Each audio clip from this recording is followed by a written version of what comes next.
A lot of European citizens think that second passports aren't as important for them. They think that the Americans are the ones who are most interested in it. And yet we've talked for some time about how every Western citizen with something to protect should have a second passport. Today, we're going to talk about the best second passports for Europeans.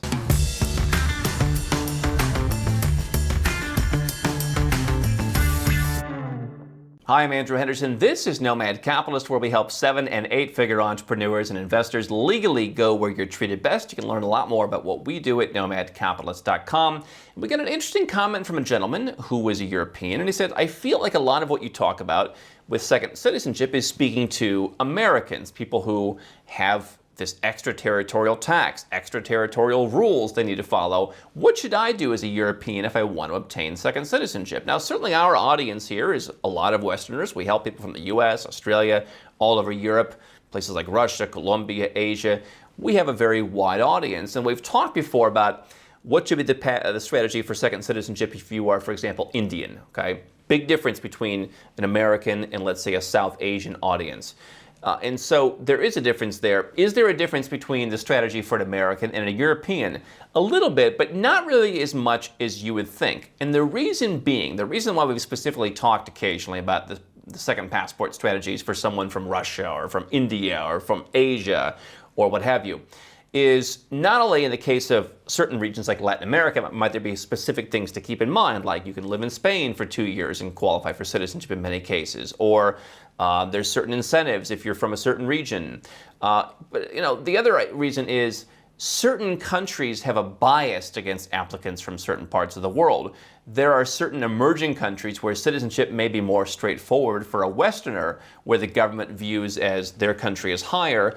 But if you're from South Asia, if you're from even like a country like Mexico, which is very wealthy, maybe they get a bias against Mexico because they watched a TV report or something. A country in Eastern Europe, for example, may not be as open to people who are non-Western, and they may make decisions differently. You're not going to have that if you are Dutch, if you're German, if you are Portuguese, in most cases. You do have certain countries like, let's say, Mexico. Most people who are going there to get residence are US or Canadian, so they're most used to that. That gets the most, the least kind of friction. I suppose if you are from Liechtenstein, they might not have heard of that. They might look into it. But generally speaking, Europeans are part of this Western community. And what I've said is, you've got countries in the world where they view themselves here.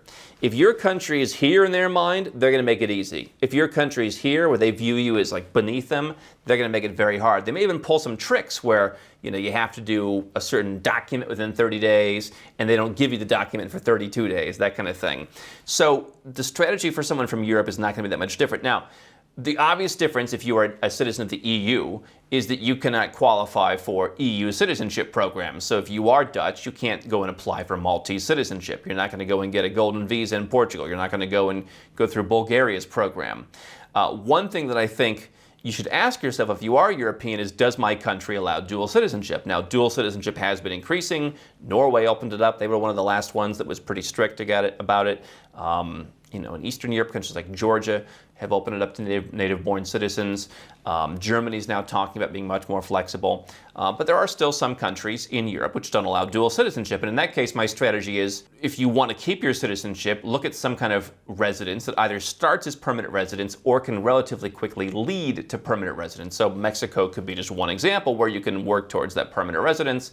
And then at some point, you can come and rather quickly in the future qualify for citizenship. In the case of Mexico, you need to live there, but there are other countries where you could get permanent residence, not need to live there, and then later, if dual citizenship laws open up, you could come and claim that second passport. Not a lot of people from the Netherlands or Germany or Norway historically who've said, hey, I'm going to give up my citizenship to have a plan B in Mexico, for example, because with that, obviously, you lose the rights to live anywhere that you want in Europe. Now, we have had more people. This is another question I would ask myself. We have had people from the Netherlands, from Germany, from elsewhere who've said, maybe I'd be open to getting rid of my citizenship because I just don't trust what's going on here anymore. And I don't want to be caught. Andrew, you always say better years too early than a day too late. I don't have any great affinity. They say, Andrew, I'm like you. You didn't want to go back to the U.S. You didn't care. I don't care about, whatever San Marino. I could be happy not being San Marinese. And so if that's the case, then go out and get citizenship rather quickly. Let's say in a Caribbean jurisdiction, you can report that, and then you can promptly lose your European citizenship that doesn't allow dual nationality, and then you would be eligible to go and get a freelance visa, self-sufficient visa, independent means visa, golden visa, or even citizenship through one of the commoditized programs like a Malta. And if you wanted to get that access back into the EU, you could do that either now or you could potentially do it later, to the extent those programs still exist. And so those are the things that I would ask myself if I'm European. So Europe certainly is easier to come back to if you did decide, I don't want my country's citizenship. I've had a number of people from, let's say, Germany who have said, I don't trust what's going to happen under the new government. You know what? For the first time ever, I would consider not being German if that's what it took to preserve my wealth, to preserve my freedom, to be left alone. If they're going to come after me, I will do that. Now, the new government wants to make it easier, but my point is, if you gave up a European Union citizenship, there are so many countries that have different programs. Whether you wanted to live there or whether you just wanted to keep a golden visa or a citizenship in your back pocket, you could lose your citizenship and then get a different European citizenship. And with that, let's say you're German, have the right to move back to Germany either immediately or at some point in the future. So, giving up an EU citizenship certainly is easier potentially than giving up a US citizenship. Because the U.S. is one country, and there's really no other way to get in. Canadians have easier access to getting in, and it's probably easier than most, but there's no way just to say, hey, as of right, I'm going to come and move here. And so you have that extra piece in your back pocket. Most Europeans aren't giving up their citizenship, and so I've always talked about the permanent residence route. Now, let's say you're from any country in Europe where you can have dual citizenship. Let's say you're from Spain, Portugal, France, whatever. I look at citizenship like car insurance, like any kind of insurance. And so if you can figure out what percentage of my net worth, what percentage of my income am I willing to allocate, then that will tell you what kind of citizenship you should get. And so if you're in the cryptocurrency game, if you're in a highly regulated business, or if you have a net worth of $10 million or more, or an income of $1 million or more, you can convert that to euros. I think some kind of citizenship by investment program that gets a passport in your hand in the next 6-7 months is a good idea.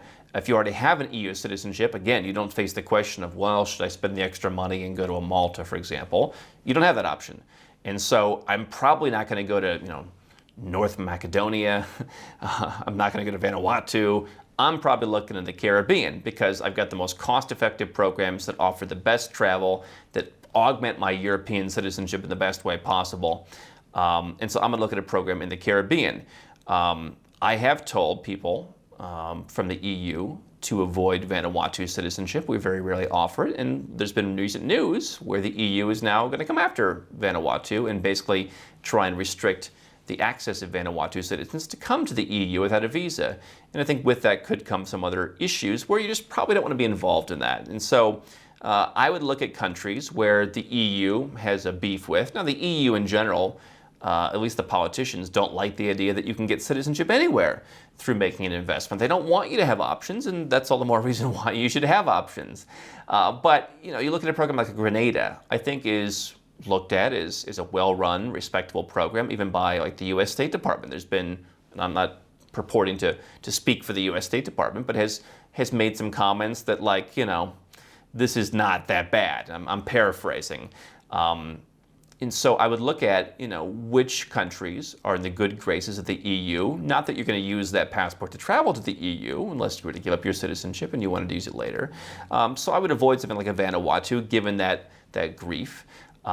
Certainly what some Europeans would look at that doesn't offer visa-free access back to Europe is Turkey, in that Europe and Turkey, in some situations, have a kind of a spat. And there are some people who like the idea of having two passports that aren't at war with each other. You don't want to get into that, but that have a little bit of a disagreement. And so certainly Turkey has had some disagreements with Europe and EU countries and whatnot.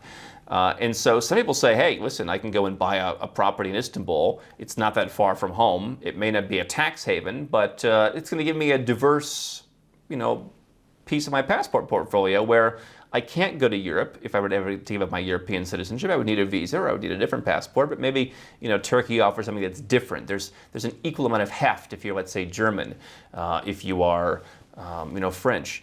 Turkey has the same kind of diplomatic clout that many EU countries have, and some people might consider that. But otherwise, I would say go and look at a trustworthy program. I think Grenada stands out to me.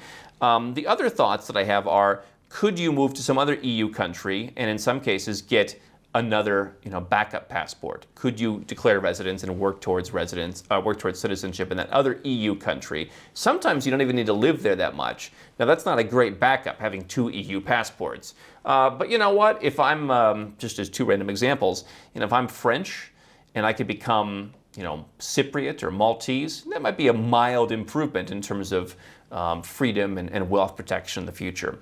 Another thing is, if I'm European, do I have citizenship by descent somewhere? I've had a number of people recently who qualify for citizenship by descent in non-EU European countries. We had Serbia, we had Bosnia, we had Armenia, and so check your family tree. Obviously, many people are checking their family tree, looking for Italian, Irish, other EU citizenships, and in some cases you can do that as well.